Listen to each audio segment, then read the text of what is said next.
The universe, the earth is being shaken to its core. And this is just the beginning of a gigantic collapse of those forces that have instigated violence upon the earth and an all-out assault against nature and an all-out assault against life, which is a creation of God. And I'm not limiting it to the White House or the United States or whatever. It's against people whose minds are dark to the reality of the light that is God, who gave us the magnificent creation of our forests, our trees, people, animals, all of these things, who have been so badly mistreated by the systems of the world. And so when the things happened with the church, and this as well as the Clinton affair with Monica Lewinsky and all of that stuff, I immediately took the biblical scripture that pointed to the time of the man with the pitcher of water, Aquarius. In this scripture, Jesus talked about things that we're seeing right now. Matthew 10:26, fear them not, for there is nothing covered that shall not be revealed, and nothing hid that shall not be known. And you know, he wasn't talking about a religious thing. He wasn't talking about a God thing. He was talking about this age of Aquarius, because he was very cognizant of the sign of the man with the pitcher of water. He told us about that. He was very cognizant about Uranus, because he said the kingdom of heaven is at hand, and the words he spoke were Greek, and in Greek the word for heaven is Uranus. The things so that you feel, the things that you have seen, the fury of nature, the revelation about the sexual assaults against children by the religious, the bringing down of the World Trade Center, the killings that flourish around the world stimulated by religious fanatics of all kinds, including Muslims, Christians, Jews, all of it. And I told you over and over, each chapter in this bizarre drama called life brings us closer to the core, which will finally see the shaking down of these people who deceive, who lie, and who kill for motives only known to themselves. You can't experience these things without hanging onto your chair and thinking, what's next? Because the power of Uranus and the shakings coming upon the earth are not ending. This is just the beginning. And that's why it's so important that you understand about the things of hidden worlds we call parallel universes, and the existence of those who at one time lived with us and now live there. So in plain language, I speak of life after death of the physical body. Now, you would take that down. People would say that, that time when I showed you Sir William Crookes' picture with Katie King, and the idea was, he's saying somebody come back from the dead. No, he wasn't. Katie King is alive. Katie King was always alive. Katie King never died. Her body died. This hidden truth about life after death is so close to being revealed, so close to the point where you will actually physically see and communicate with those who you think are dead. And you think they're dead because of the training that has been given to you. So we've been setting a foundation for this opening, which is going to happen. And as you watch these things, sit back for a moment and think about what we've spoken of here. That there is nothing hidden that will not be revealed. I want to show you a couple of things of interest, which is a news article about the Catholic Church. And I must shout, being a former Catholic Church person, hooray, hooray for the Catholic Church. Let me show you what they said. They said the Catholic Church no longer trusts the Bible. Catholic bishops declare that the story of the beginning of the world told in the Bible is full of contradictions. Do you think maybe they've been watching this program? Or maybe they went to our website. Hey, it doesn't matter how long it takes, but rather if people finally wake up. So we'll score another one for Uranus and Aquarius. But let's see what they say and see if you've heard something like this before when you came here. Right at this moment, British bishops declare that the story of the beginning of the world told in the Bible is full of contradictions, resembles the legends of other ancient East people, and cannot be considered historical. At best, it contains just a few elements of historical truth. They also deny the doomsday prophecies in the book of Revelation. The authors of the document are sure the symbolic language of the book should not be interpreted literally. So I have a great round of applause that somebody, has gotten it. But can you imagine that? They are sure that the book of Revelation should not be interpreted literally. And I would say to you, no kidding. I mean, the thought of frogs coming out of the dragon's mouth and the beast with 10 heads, I'd never really considered that to be real, but I guess at one time they did. But doesn't it frighten you that people have to finally assure other people that these things are not literal? But I'll tell you there's a problem with this finding. And let me show you what that problem is, and we'll look at the next one here. They go on, the authors of the document offer a simple criterion of judging what is true or not in Scriptures. They say everything the Bible says about the salvation is true. And at the same time, add that we cannot expect total accuracy from the Bible as concerning other worldly issues. And what's that saying is, you pick and choose what you want to be true. It depends on what your particular cult or your particular group says. We want this to be true, but we don't believe that's true. See? In other words, the part of Jesus being crucified is true, but the part about hundreds of people getting out of graves and strolling downtown to the mall, that's not, that's not literal. This type of mentality is what drives the world into this violent nightmare that we've always seen. Anti-nature, anti-caring. It's become totally at odds with creation because they pick and choose. If you have a book and it's a book of symbols in part of it, you can't say that's symbols and this is real. The whole thing is either one or the other, and since it cannot conceivably be literal, that somebody can talk to a snake or talk to a donkey, then the book is symbolic. But they can't deal with that, because there's something in there they want to be real because they've based their corporation on it. But I wholeheartedly support the fact that they now realize that it's not literal. There was another news report from the church, the Catholic Church, which leads me further to consider that they must have been listening to the show. Look at this. Over at 18. Vatican, the faithful should listen to science. Associated Press, November the 4th. Vatican City, Cardinal Paul Papord, who heads the Pontifical Council for Culture, made the following comment at a news conference on a Vatican project to help end the mutual prejudice between religion and science. Papord said Thursday, the faithful should listen to what secular modern science has to offer, warning that religion risks turning into fundamentalism if it ignores scientific reason.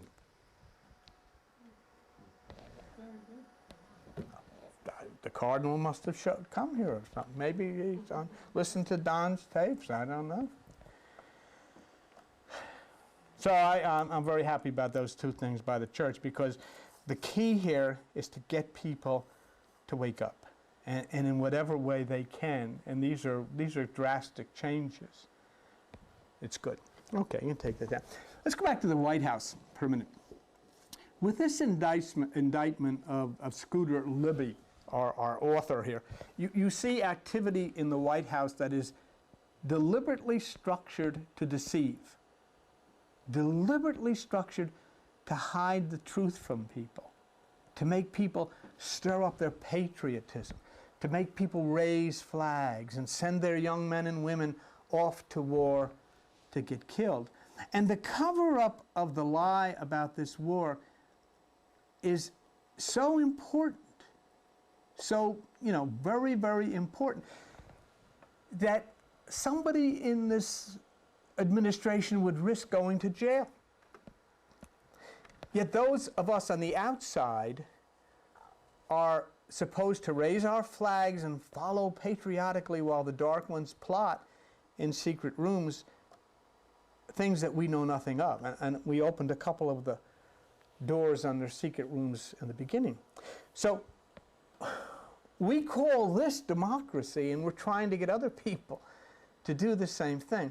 There's a commandment of God taken from the Bible that seems to pour its wrath on those who violate it for whatever reason. Let me show you this commandment that it says in Exodus 27, "You shall not take the name of the Lord your God in vain, for the Lord will not hold him guiltless that takes his name in vain."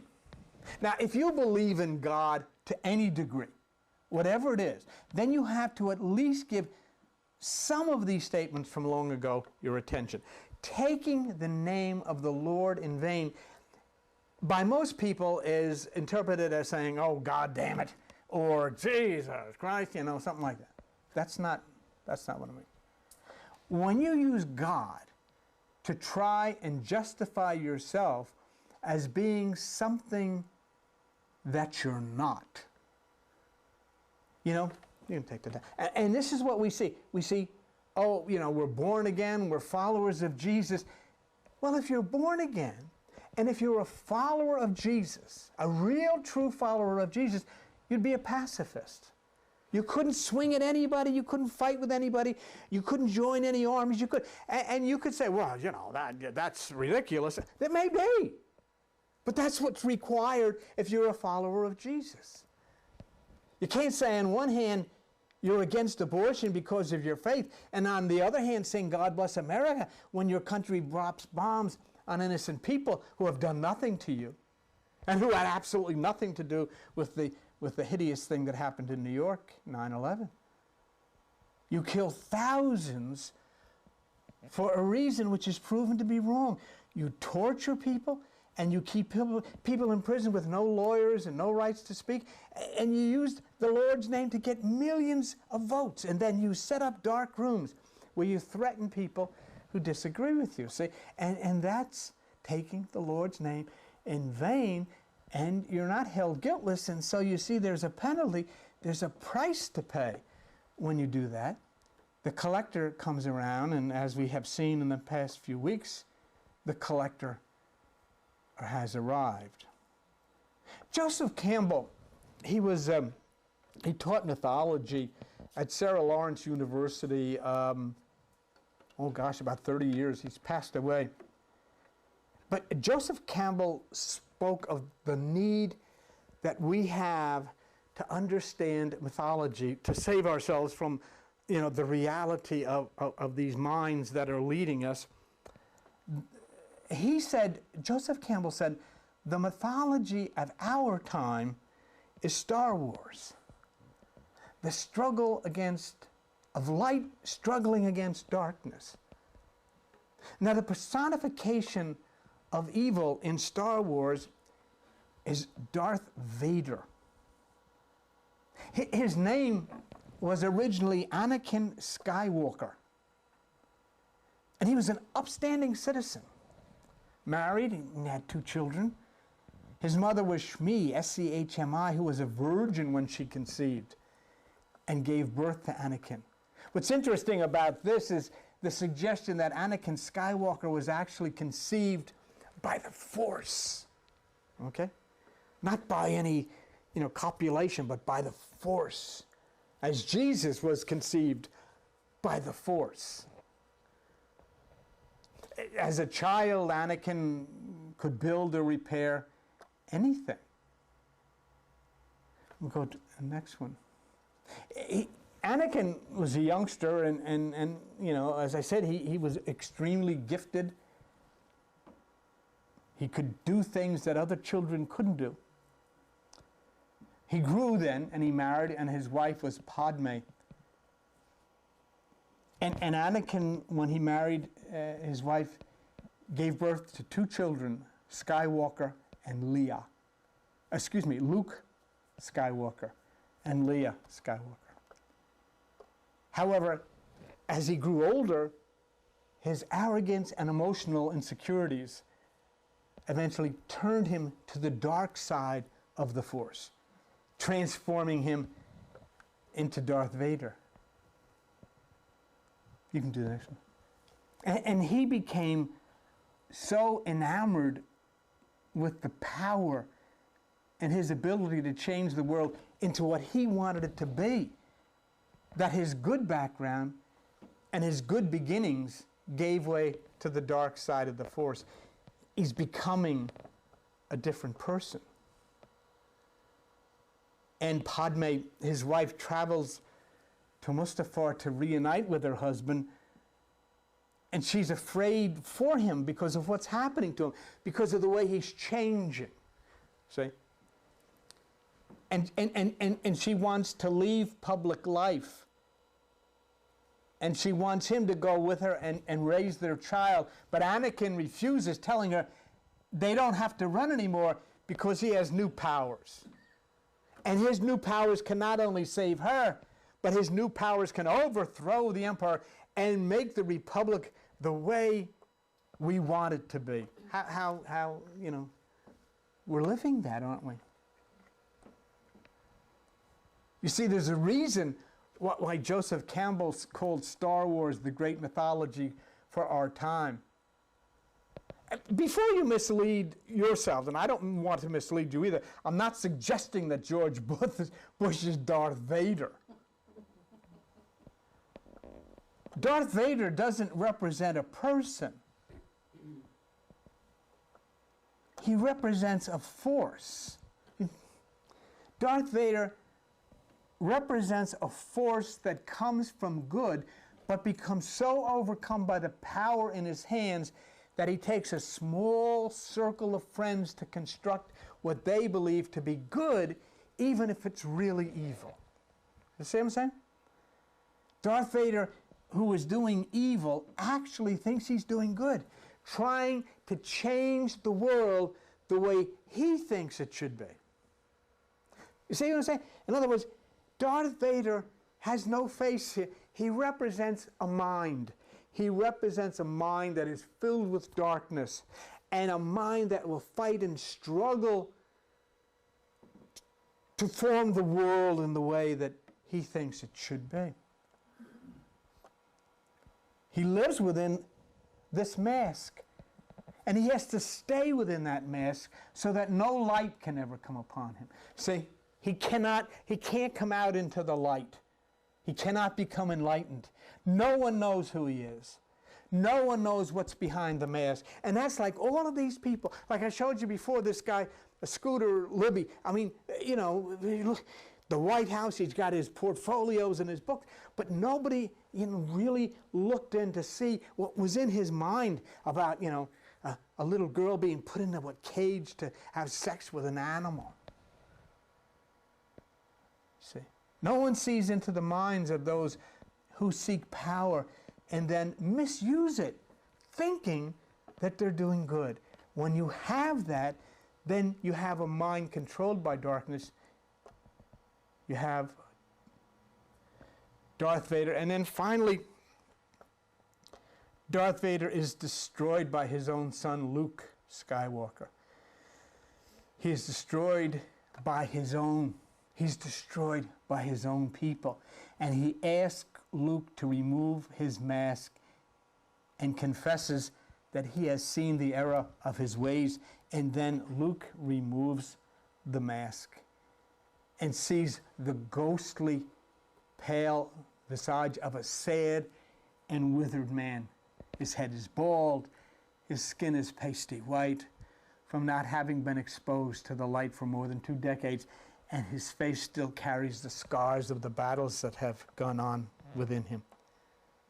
And his weary eyes stare out from dark, sunken sockets at his son and back at a life filled with sorrowful regret.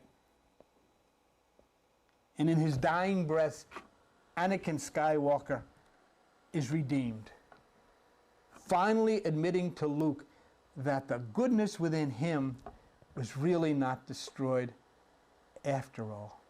And this is what he says at the end. And, you know, And Anakin says, now go, my son, leave me. This was Darth Vader. And Luke Skywalker says, no, you're coming with me. I'll not leave you here. I've got to save you. And Anakin says, you already have, Luke. You were right. You were right about me. Tell your sister you were right. What a mythology that is.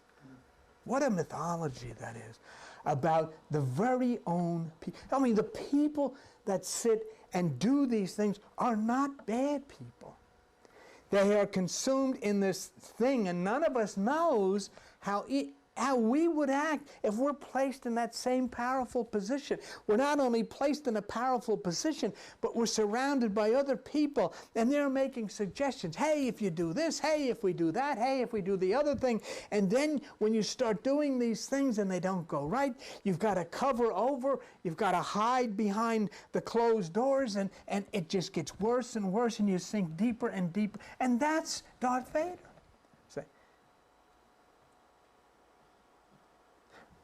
But salvation could only come to Anakin Skywalker, Darth Vader, when he had been brought down by his own. When the power was finally taken away, then the mask was removed. And again, the light was allowed to touch him. You know?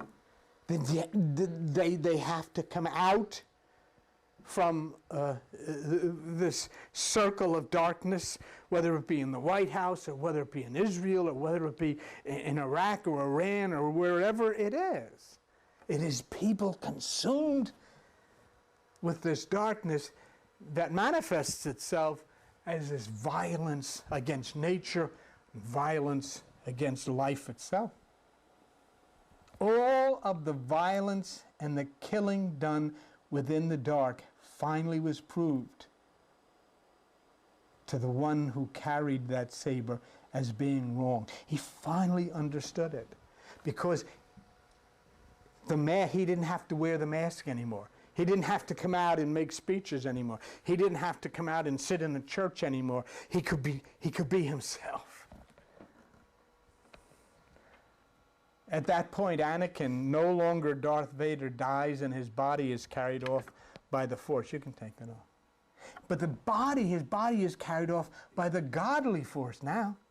He finally becomes one with the force of good, see? It's like all of us that before we go into the meditation, we're obsessed by the things that come into our mind. We're obsessed by the ideas and the thoughts and the things that, and then when we come in and we purge that out, we get carried off by this same force.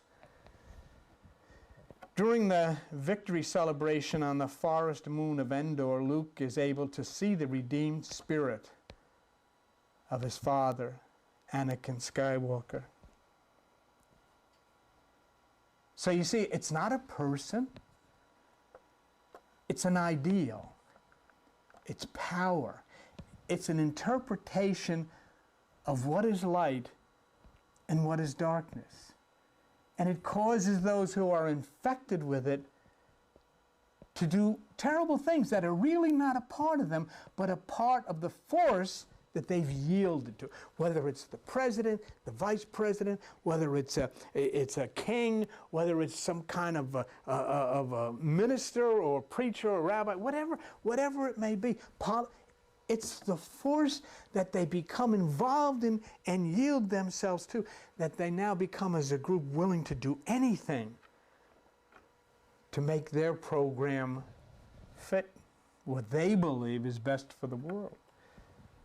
And so look at the difference in Anakin Skywalker from when the mask was revealed until now. And that's the beauty of that mythology. See, and I mean, it was like him. And it's like what we're seeing with our own eyes right now. We're seeing a Star Wars right now.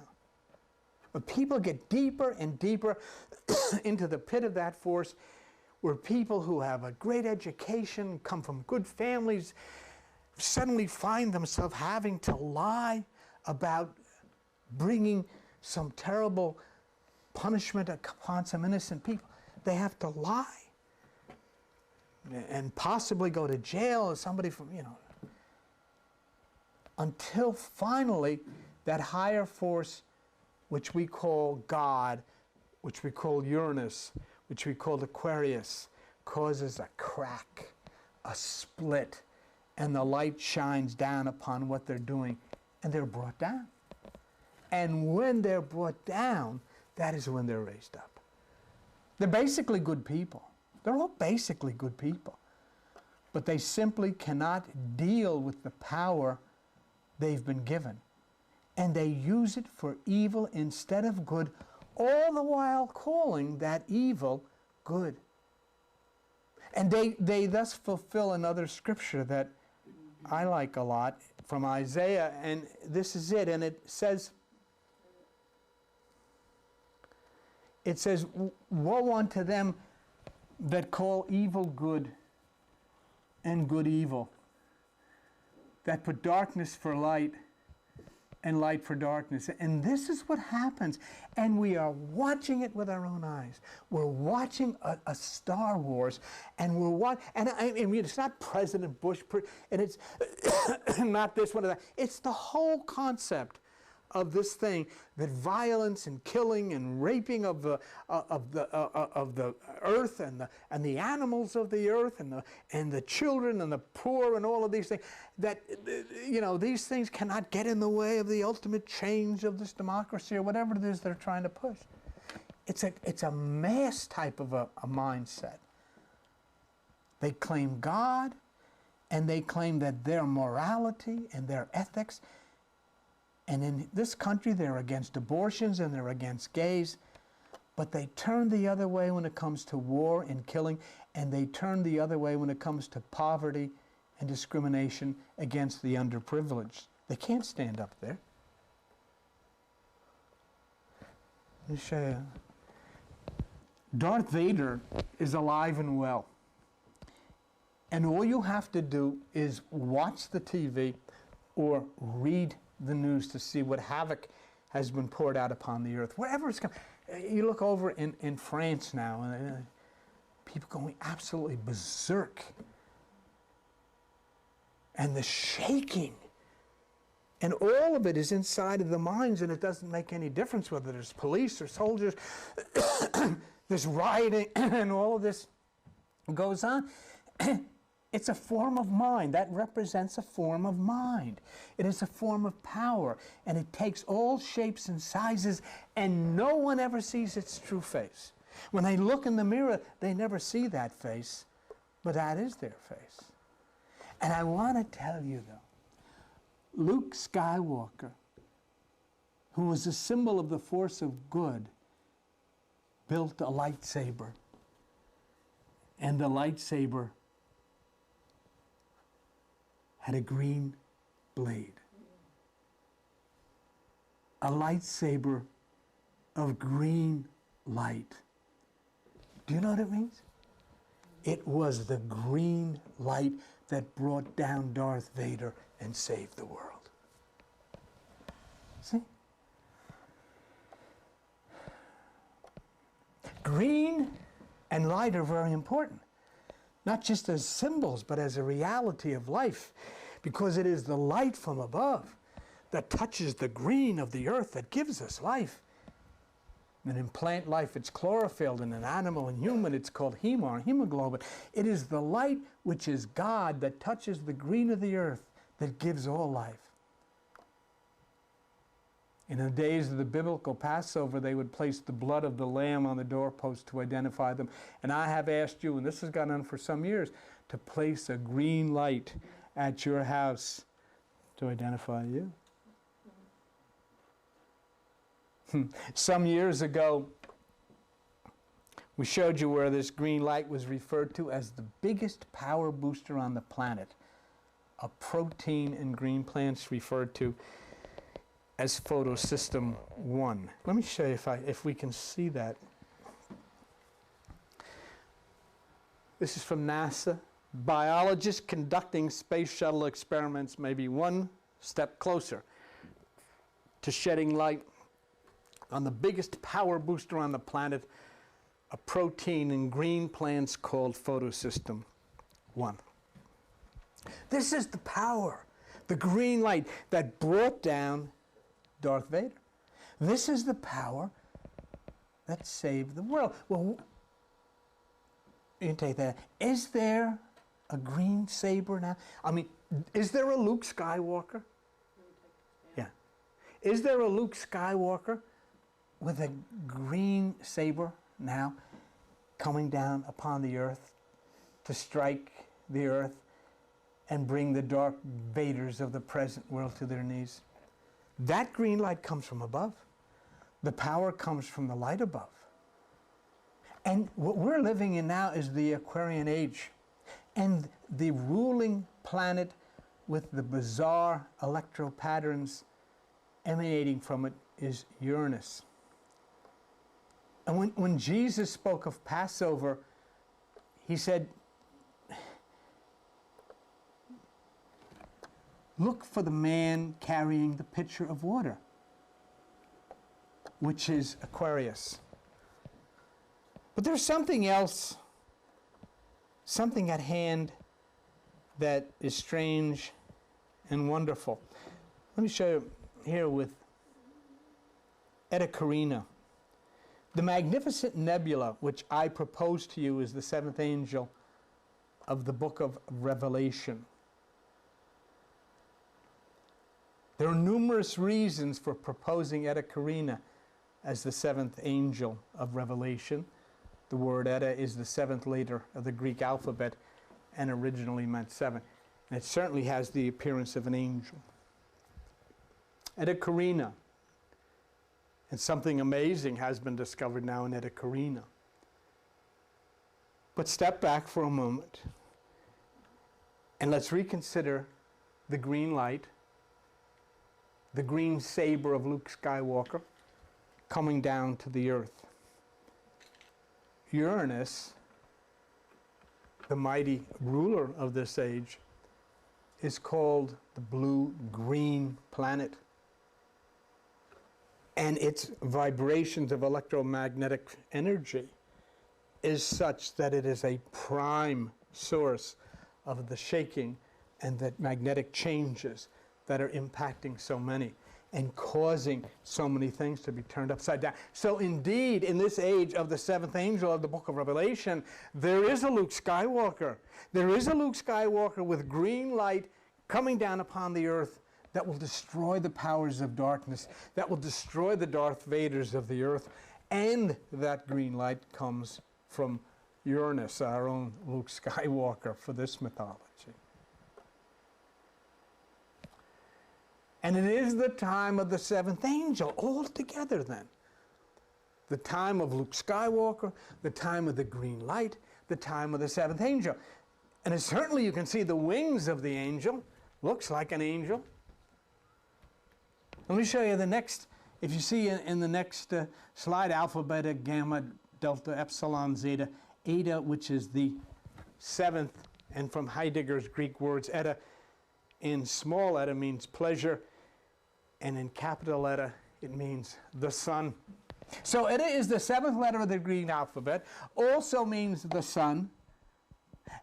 Behind the angelic wings of Eta Carina is the most massive light known to exist anywhere in the cosmos. You can do the next one? So we have Eta Carina represented by the seventh letter in the Greek alphabet. The word Eta means the sun, and as you can see with the appearance of an angel, would we be justified then in considering this as a sign in the heavens of the seventh angel? The seven angels of Revelation, and the seventh angel in particular, are identified in a biblical context very specifically that I need to share with you. And it comes in Revelation 5:2. I saw a strong angel proclaiming with a loud voice, who's worthy to open the book and loose the seals.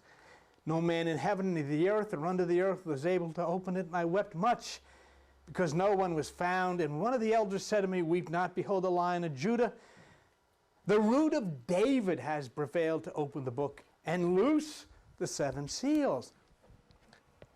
The root of David